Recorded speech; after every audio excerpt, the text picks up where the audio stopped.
Não. Bom, eu vou dando início aqui. O objetivo dessa nossa conversa não é apresentar algo que se pareça com a história das doenças infecciosas ou a história da epidemia. É pensar alguns momentos em que as doenças infecciosas influíram na história do pensamento ocidental, especificamente nos conceitos científicos modernos. E, de forma bastante interessante, esses momentos foram mais frequentes do que inicialmente se pode supor. Então, absolutamente, embora se chame dos miasmas ao Marsa, um título que eu roubei de um livro do Graham Aliff sobre história das infecções hospitalares, de fato, nós também não vamos falar especificamente de infecções hospitalares, nem de resistência microbiana, mas das diversas percepções que nós tivemos das doenças infecciosas e das teorias científicas ao longo do tempo. Bom, perfeito.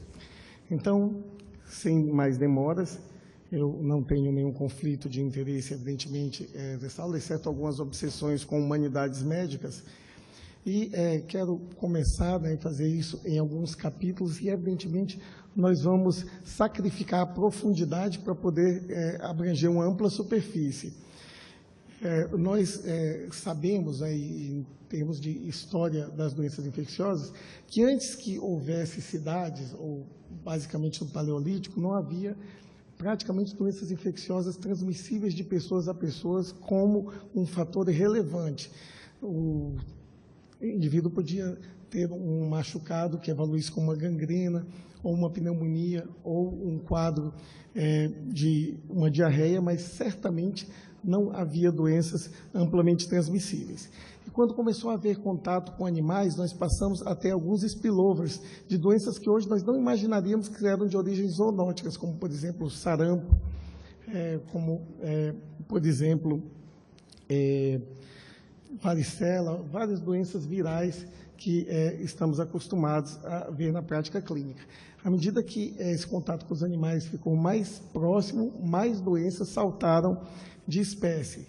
E uma outra questão bastante importante é que, uma vez que algumas doenças se estabeleciam nos seres humanos, especialmente doenças mais crônicas, elas começavam a se espalhar pelo mundo, porque durante a pré-história, e este livro que está aqui à direita é um livro fantástico sobre migrações pré-históricas, escrito por arqueólogos, geneticistas e linguistas, essas doenças foram se espalhando por todo o mundo, assim como os traços genéticos também de suscetibilidade.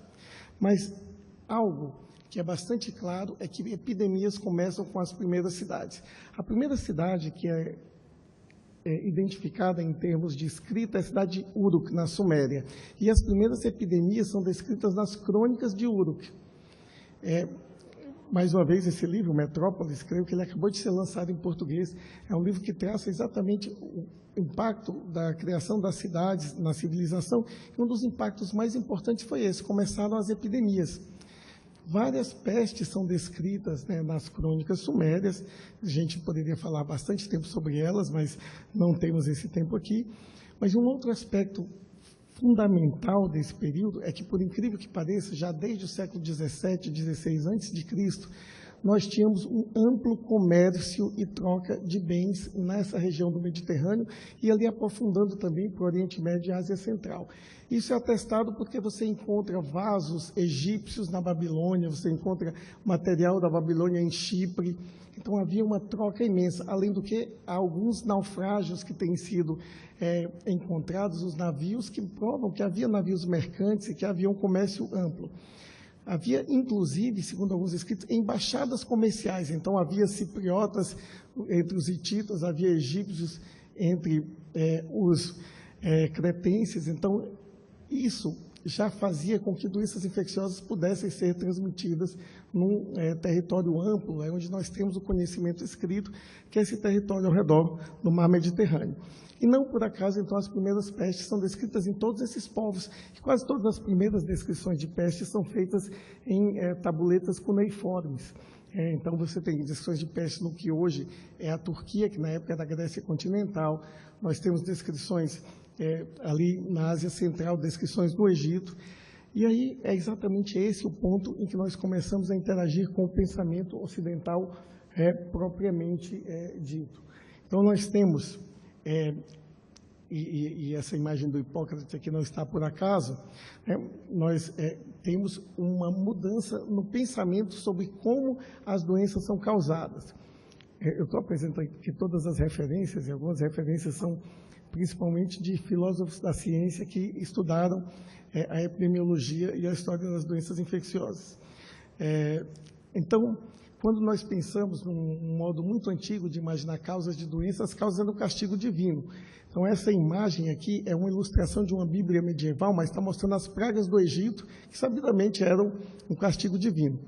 Porém, quando acontece a peste de Atenas durante a Guerra do Peloponeso, essa peste ela é descrita nesse livro do Tucídides, começa a se observar que aquela peste tem alguma coisa a ver com a situação de guerra.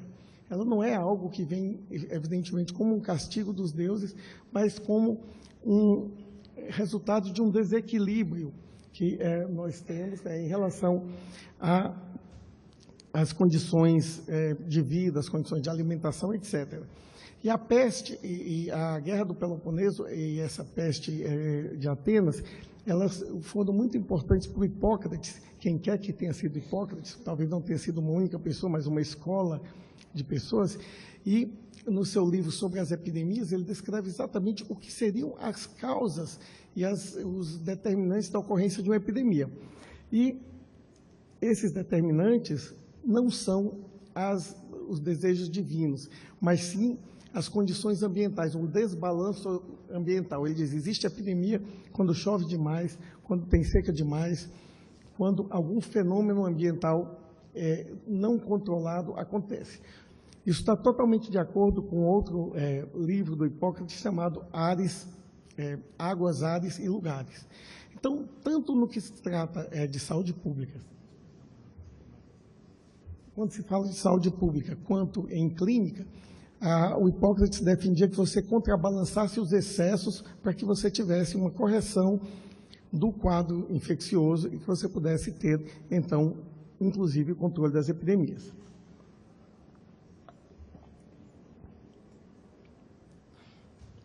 Então, a partir disso, a partir desse conceito hipocrático, havia uma outra visão dos médicos e das autoridades, evidentemente não era autoridade de saúde pública como agora constituídas, mas alguma outra visão, quando houve a peste antonina, ali no começo da era cristã, quando houve a peste de Justiniano, lá no ano 541, e essa peste de Justiniano, ela é importante porque ela foi a primeira peste que podia ser chamada de pandemia. Pandemia pelo mundo conhecido, pelo Ocidente naquela época, porque foi a primeira peste, provavelmente era peste mesmo, embora isso seja algo que há alguma controvérsia, e que acometeu todo o mundo civilizado conhecido pelos ocidentais naquela época.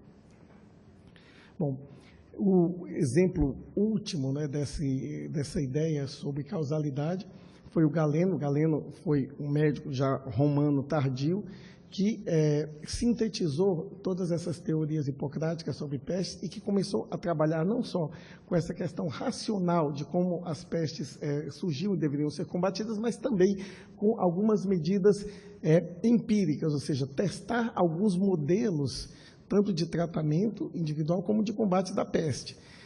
Esses modelos, eles envolviam várias questões que hoje nós não consideraríamos adequadas, mas intervenções sobre alimentação, intervenções sobre hábitos das pessoas, mas certamente o que muda nesse capítulo do pensamento humano é não se pensar nas pestes como algo eminentemente divino, mas sim como algo, um desbalanço da natureza que era preciso que fosse consertado. Ainda falando sobre peste, e a peste ela tem uma participação importante na história humana, hoje já é praticamente consenso de que a peste negra era peste mesmo, causada pela Yersinia pestis, embora isso também tenha sido discutido. Então, durante a peste negra, em 1347 a 1351, na Europa, houve um impacto tão grande, em alguns lugares chegou a morrer 3/4 da população, que uma imagem, a imagem chamada dança da morte, essa dança dos esqueletos, ela foi, na época, popularizada. Em vários locais se desenhava ou se pintava esse tipo de imagem que surgiu nesse período da peste. Essa é uma história que é contada nessa História das Crenças e Ideias Religiosas, do Mircea Eliade, é um historiador das religiões, mas há um livro do começo do século XX chamado A Peste Negra e os Homens de Conhecimento. E o que é que isso tem de importante? Durante a Peste Negra, que foi, né, uma peste que acometeu também a Ásia Central, também o Oriente Médio, também a estepe russa e também toda a Europa, houve, pela primeira vez, a solicitação de uma autoridade que a universidade trouxesse uma resposta. Então, o rei Filipe VI, da França, solicita à Universidade de Paris que fizesse um estudo sobre as causas e medidas de controle da peste negra. E a Universidade de Paris nomeia 49 professores de medicina para que fizessem essa avaliação dos fatores causais e que propusessem medidas de controle. Isso é uma grande mudança, porque as universidades tinham surgido em Paris, Bolonha e Oxford, mais ou menos ao mesmo tempo, perto do ano 1200. Embora tivessem mais que 100 anos, elas ainda eram algo muito apartado da realidade, e aí, pela primeira vez, as universidades são chamadas a ajudar a combater uma doença de importância em saúde pública. E o que é que eles chegam à conclusão? Eles chegam a duas hipóteses. A primeira hipótese é que isso poderia se dever a uma conjunção incomum de Júpiter e Saturno. Vejam, aqui eu queria dizer para vocês que quando eles determinaram algo que vinha do céu para a Terra, era algo que vinha por cima dos seres humanos, e, portanto, eles chamaram isso de epidemia, por cima das pessoas. E a outra hipótese é que se devesse a vapores emanados da Terra, principalmente depois de terremotos. Tinha havido alguns terremotos alguns anos antes. E aí eles chamaram isso de que vem de dentro de endemia. Então, os conceitos de epidemia e endemia eram muito diferentes daqueles que nós temos hoje. Mesmo no século XIX, quando começa a epidemiologia a amadurecer, o conceito de epidemia ainda era algo que vinha de cima, dos astros do céu, sobre os seres humanos, e de endemia algo que surgia ou entre os próprios seres humanos ou que surgia de emanações subterrâneas. Isso dura tanto, esse pensamento, que o Thomas Sydenham, no século XVII, cria a teoria da constituição epidêmica, onde ele postula que todas as febres, todas as pestes, todas as epidemias, elas se devem a fatores que incidem do firmamento sobre as populações humanas.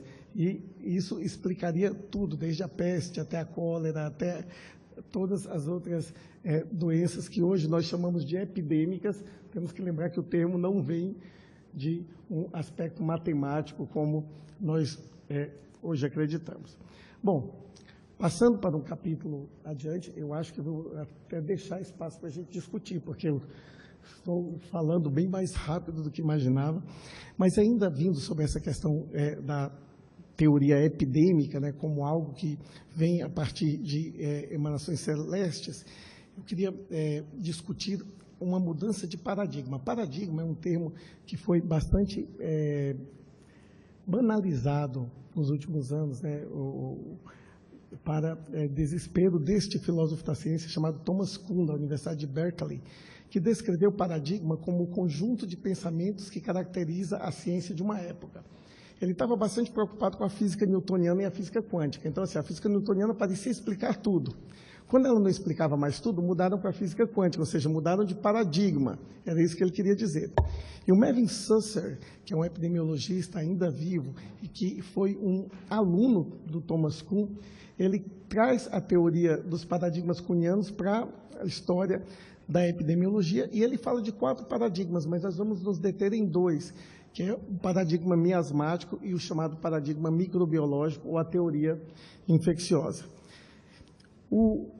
A ideia do miasma, que tem muito de proximidade com a teoria da constituição epidêmica, é a ideia de que você tem emanações doentias pútridas que fazem com que a população se torne mais doente, que ela se torne mais debilitada. Então, essa ideia, ela, por mais que hoje nos pareça antiquada, ela explicava muito do que se via sobre doenças na época. Então, se você morava perto de um pântano, aquele local cheio de matéria orgânica em decomposição, e você começava a ter febres, era porque você tinha aspirado o ar ruim do pântano, em latim, malária. certo? Então, essa ideia dos miasmas explicava razoavelmente, como todos os paradigmas, segundo o Thomas Kuhn, várias das questões que se apresentavam em termos de doenças infecciosas. Apesar de essa ser a teoria dominante, havia algumas vozes dissonantes. A gente tinha esse cara chamado Girolamo Fracastoro e um padre jesuíta chamado Athanasius Kircher, que já ali no século XVI para o XVII postularam que as doenças poderiam ser causadas por sementes de morbidade, pequenos sementes invisíveis. Quando a gente lê os textos do Fracastoro, eles são muito interessantes, porque o Fracastoro diz: há sementes que se transmitem por proximidade, como as que causam a gangrena, mas há sementes que se transmitem à distância, como as que causam a tísica. Então, ele já postulou a transmissão por contato e por aerosóis, certo? Naquele período. Mas, enfim, essas eram vozes dissonantes, até que chega John Snow. Não esse John Snow, mas esse John Snow. O John Snow, ele, quando faz a conhecida investigação sobre cólera em Londres, o que nós conhecemos dele é de toda a questão de saber sobre a água, sobre a fonte, o chafariz que ele interditou e com isso controlou a epidemia de cólera, mas o que existe no livro dele, um livro que existe em PDF, fácil de achar em qualquer lugar, que é sobre o modo de transmissão da cólera, é que ele fala o seguinte: a cólera ela tem que ser transmitida por um veneno que se multiplica, porque se ele fosse por um veneno que não se multiplicava, quando uma pessoa pega a cólera na casa e passa para outra, seria cada vez mais fraca, porque diluiria. Então, é um veneno que se reproduz. Veja que ele não postula a teoria infecciosa, mas ele chega bem perto, né, da teoria infecciosa. O John Snow claramente se opunha à ideia do miasma e, por isso mesmo, ele ganhou uma adversária ferrenha, que disse que qualquer pessoa que ache que a cólera pode ser transmitida por algo que não miasma é, no mínimo, pouco inteligente. Essa adversária ferrenha se chamava Florence Nightingale. A Florence normalmente é entendida como uma das heroínas do controle de infecção, mas acreditem, ela morreu em 1910 não acreditando em agentes infecciosos. No seu livro Notes on Nursing, ela escreveu: as doenças são adjetivos, não substantivos. E ela rejeitou a teoria do Pasteur, mas vejam o que é brilhante sobre a Florence. Não acreditando em micro-organismos, ela fez algumas das medidas mais importantes de controle de infecção. Por quê? Porque a teoria miasmática dela, a ideia de ter hospitais com mais higiene, com janelas abertas para que o ar escapasse e o miasma saísse, era perfeitamente adequada à diminuição da mortalidade. O cuidado limpo diminuía a mortalidade. Ela não acreditava que era por causa de micro-organismos, mas isso é o que o Kuhn diz sobre os paradigmas. Mesmo o paradigma, ele permanece porque você consegue resultados bons em cima das crenças que aquele paradigma propaga. Então, já que falamos da Florence, vamos falar um pouquinho do Semmelweis. Muitos também dizem que o Semmelweis foi um precursor da teoria infecciosa. Eu diria que não. O Semmelweis, ele discutiu dentro daquela ideia de epidemia e endemia durante muito tempo, e se vocês lerem o livro dele sobre a etiologia da febre puerperal, isso é bastante interessante. Ele discute se a febre puerperal é uma endemia, algo que surge ali entre as pessoas, ou se ela era uma epidemia. Mas não podia ser uma epidemia, porque as mulheres que pariam na rua não tinham febre puerperal. Se fosse uma epidemia que viesse dos astros, essas mulheres que pariam na rua teriam mais febre puerperal. Então, ele decide que é uma endemia. Mas, depois que ele observa, faz várias observações, troca de lugar as parturientes, ele chegou a mudar até o sino que o padre tocava, porque alguns achavam que aquele sino que o padre tocava poderia causar um estresse que gerasse a febre puerperal. Ele faz várias análises e ele chega à conclusão de que partículas cadavéricas, que não são micro-organismos, mas uma espécie de veneno do cadáver, eram os responsáveis pela febre puerperal. E aí ele faz aquilo que é o primeiro estudo quase experimental da história. Ele institui a higiene das mãos entre uma autópsia e o parto, e com isso mede a queda dos casos e mortes por febre puerperal. Por isso mesmo, ele é considerado um metodólogo suficientemente importante para ser estudado por esse filósofo da ciência como um dos maiores exemplos do surgimento do pensamento racional no Ocidente, não só dentro da área médica, mas no Ocidente. Não porque seja um precursor da teoria infecciosa do Pasteur, mas porque era, certo, alguém que aplicou um método científico de uma maneira inusitada para chegar a uma conclusão. E aí vem o Pasteur. Né? O Pasteur, ao contrário, né, dos miasmáticos, que nos últimos anos eram reformistas sociais, queriam melhores condições para os pobres, para que eles vivessem em um mundo sem miasmas. O Pasteur era um cara que fazia tudo o possível por grana. Então, o primeiro trabalho do Pasteur foi conseguir produzir uma cerveja na França tão boa quanto a da Alemanha, porque ele não foi bem sucedido, mas ele, vendo o método de fermentação, ele era químico, ele achou que o método de fermentação era muito parecido com o que gerava as gangrenas. Então, ele, de uma forma brilhante, intui a teoria infecciosa.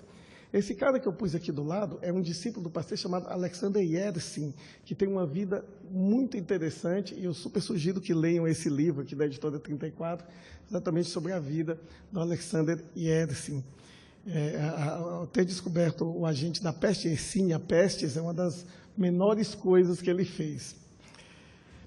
Então, nós passamos, curiosamente, de uma era de reformistas sociais que queriam melhorar as condições de vida, os miasmáticos, para uma época de segregacionistas, que achavam que as pessoas com infecção tinham que ser isoladas, tinham que ser vacinadas à força. Então, num primeiro momento, a passagem do paradigma miasmático para o paradigma infeccioso representou um retrocesso social.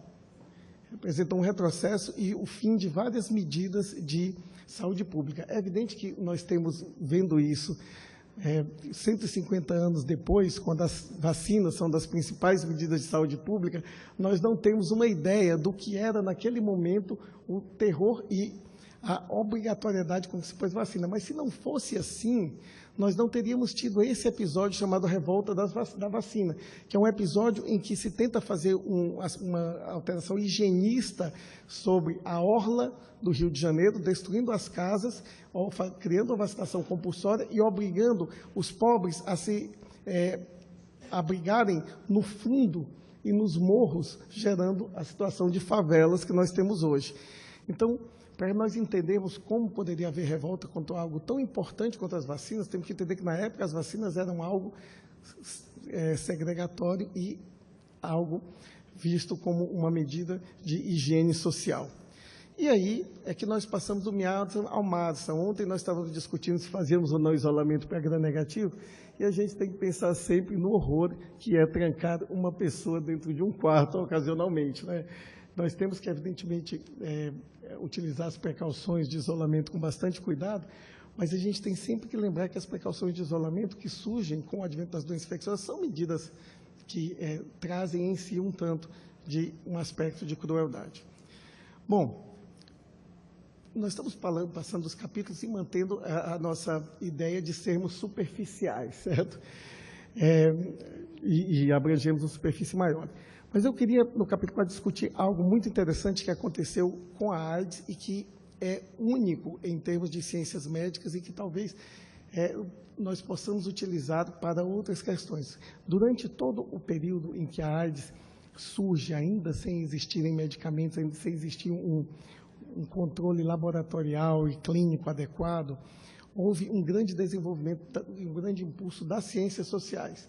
Então, quem assistiu aqui a nossa a palestra de abertura com a Ariadne pode ter se beneficiado um tanto dessa discussão, mas é um fato que em nenhuma outra situação médica nós temos a chamada religação dos saberes, que é proposta por esse filósofo francês Edgar Morin. Ou seja, o fim das claras fronteiras entre o que são ciências da vida, ciências exatas e humanidades, e elas todas trabalhando com uma finalidade comum, que era o combate, né, à AIDS em todas as suas vertentes, a vertente clínica, a vertente do preconceito, a vertente das situações sociais que perpetuavam e perpetuam a transmissão. Nesse momento, que nós vemos, e isso é bastante claro, né, pela primeira vez na medicina, encontros, congressos, em que você tem sociólogos, filósofos, psicólogos, todos trabalhando e agindo em conjunto. Todos esses livros que eu apresentei aqui são livros que valem muito a pena ler, certo? Eu posso disponibilizar essa aula até como uma bibliografia, porque são extremamente interessantes e dão muito o que pensar sobre as doenças infecciosas. E a AIDS também foi um impulso, não só para a ciência, mas também para as artes. Então, se nós formos ver a quantidade de livros, a quantidade de manifestações artísticas que vieram após a AIDS, e aí eu me lembrei desse musical da Broadway chamado Rent, que é exatamente um musical sobre uma porção de jovens vivendo num bairro boêmio em Nova York no início da AIDS. Então, alguns são infectados, outros estão lá cuidando dos amigos, e todos os dilemas que havia naquela década de 1980. Mas também eu sugiro esse livro da Susan Sontag, que na verdade é uma união de dois livros. Ela tinha escrito na década de 1970 A Doença como Metáfora, basicamente falando sobre o câncer, e aí na década de 80 ela vem e faz um outro ensaio chamado AIDS e Suas Metáforas, e a Companhia das Letras ela disponibiliza os dois ensaios num só livro de bolso, que é extremamente interessante. E surge então a chamada pesquisa transdisciplinar, que ainda engatinha em outras áreas da medicina, engatinha em doenças infecciosas como um todo, mas que na AIDS, não, na AIDS ela tem um avanço bastante visível. Muito bem. Então, terminando o nosso capítulo aqui, com um tempo ainda bastante tranquilo, eu gostaria de fazer um epílogo, e esse epílogo, naturalmente, tem a ver com Covid. A gente diz, nossa, a gente não aguenta mais falar de Covid, mas não é exatamente sobre a Covid, mas sobre como a Covid altera também o nosso modo de pensar. Eu não vou discutir aqui sobre a rapidez de publicação, sobre os pré-prints, porque nós não estamos discutindo aqui bibliometria e como ela é entendida ou na Bolsa de Valores da ciência, mas sim sobre um conceito muito interessante. Um pouco antes, no começo, em janeiro de 2020, especificamente, foi lançado esse livro, Science and the Production of Ignorance. E quando eu vi esse livro, imediatamente eu baixei no Kindle e pedi na Amazon, antes mesmo que a Covid viesse. E eu nunca tinha imaginado que ele serviria como um manual de sobrevivência intelectual durante a Covid. Basicamente, o que esses autores discutem, na verdade é um livro de múltiplos autores, a Jeanette Kureni e o Martin Carey são os editores, são os modos como, através do próprio método científico, nós não estamos falando de fraude, você pode produzir ignorância, como, por exemplo, a indústria do tabaco, ela faz um fomento intenso à busca de vírus cancerígenos. Então, várias pesquisas sobre carcinogênese viral são estimuladas pela indústria do tabaco. Para quê? Para dizer que não é só o fumo que causa câncer, né? Que existem outras causas, e com isso diluir a responsabilidade. Isso é um fenômeno chamado agnotologia. Foi um termo cunhado por esse filósofo chamado Robert Proctor, e que é exatamente a agnotologia, é um conjunto de medidas, especialmente científicas, feitas para promover a ignorância.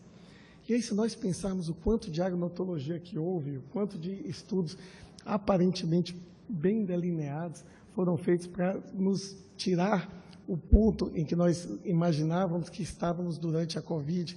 Então, durante esse período, a gente trabalhou bastante, e no começo da Covid eu tinha a ideia de que nós podíamos viver a pandemia como um fenômeno humanístico. Então, eu comecei a mandar e-mail para todos os filósofos da ciência, eu olhava os livros, alguns não devolviam, depois eu descobri que tinha morrido.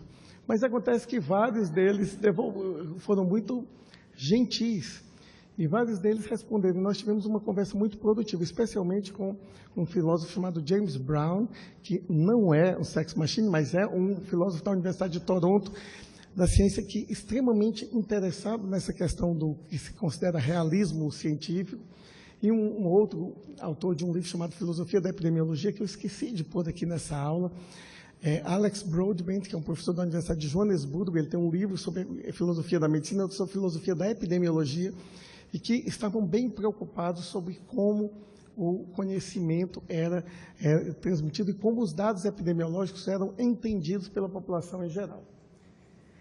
Então, nesse período, a gente escreveu essa pequena revisão que foi publicada na revista da Sociedade de Medicina Tropical, em que nós discutimos vários exemplos de agnotologia ou de promoção da ignorância durante a Covid. A maior parte desses exemplos é em termos de artigos científicos, mas eu queria mostrar pelo menos um que todo mundo viu, o site do Ministério, certo? Eu gostaria que vocês vissem esse site do Ministério. Não tem nenhuma informação mentirosa aqui, mas ele é feito para produzir ignorância. Vejam que nesse box verde, em letras grandes, nós temos o número de casos curados da Covid. Um dado que é epidemiologicamente irrelevante, certo? Mas ele está em números grandes e num box verde chamando a atenção. Quantas pessoas se curaram? Depois, em letra menor e não verde, nós temos o número de casos. Tá. Mas numa letra bem pequenininha, que só um comunista com microscópio consegue ler, nós temos as mortes. Isso não é uma peça inocente. Isso é uma peça feita para, com dados reais, dar uma ideia otimista da Covid. A cura, os casos, a morte. Cada vez menos visíveis, certo? Então, esse é um dos exemplos que a gente discute, mas a gente discute vários artigos. Então, também esse artigo ele é um artigo de livre acesso, né? E na época, mesmo sendo numa revista brasileira, algumas pessoas, várias pessoas que leram de vários países entraram em contato comigo e disseram, olha, isso é uma questão... E eu creio que eu fui a primeira pessoa a usar o termo agnotologia em Covid, mas se vocês olharem e puserem por de agnotologia em Covid, vocês vão ver que tem uma geração de pessoas que escreveram especialmente no quesito de vacinas. Mas se existe algo que a Covid trouxe como mudança em relação ao conhecimento científico da população, isso para além dos eventos agnotológicos, para além dos promotores de tratamentos precoces e ineficazes, para além dos movimentos antivacinais, que tudo bem, cresceram, porque está crescendo essa tendência ultraconservadora no mundo, mas outra questão que me parece muito importante foi a popularização da epidemiologia. Quem imaginava o William Bonner explicando que era uma média móvel? Não é? Foi a primeira vez, e eu fui diretor da Vigilância Epidemiológica do Estado, e tive a peste de ser chamado de diretor da Vigilância Sanitária por muito tempo, mas a primeira vez que alguém falou Vigilância Epidemiológica, sem confundir com a sanitária, foi durante a Covid. Certo? Então, a epidemiologia, e isso é o que a gente nunca deve esquecer, ou desqualificar, a epidemiologia ela foi elevada a um nível de uma ciência relevante, importante, de impacto para a população em geral, e isso nós devemos à pandemia de Covid. Essa é uma dessas melhorias e um desses avanços que nós não podemos desconsiderar. Muito bem. Acabamos aqui com uma certa folga, eu quero agradecer e fazer um convite em comum. Nós estamos em Botucatu, não só na diretoria da Faculdade de Medicina, mas também na presidência do campus. E nós vamos, em novembro, fazer um festival literário. Vai ter a presença de vários escritores, como a Mary Del Priore, como aquelas duas escritoras jovens que fazem o podcast 20 Mil Léguas, Sofia Nestrovsky e Leda Cartoon, e outros escritores, e pelo menos, escritor infectologista, o Carlos Starling, vai apresentar. Então, ao invés de um evento médico, estou convidando vocês para um evento literário, de 6 a 9 de novembro, no campus da Unesp de Botucatu. Então, não é usual que a gente haja abertura para perguntas, mas, dado esse espaço, professor Mendonça, se quiserem abrir, eu estou à disposição. Muito obrigado pela atenção de vocês.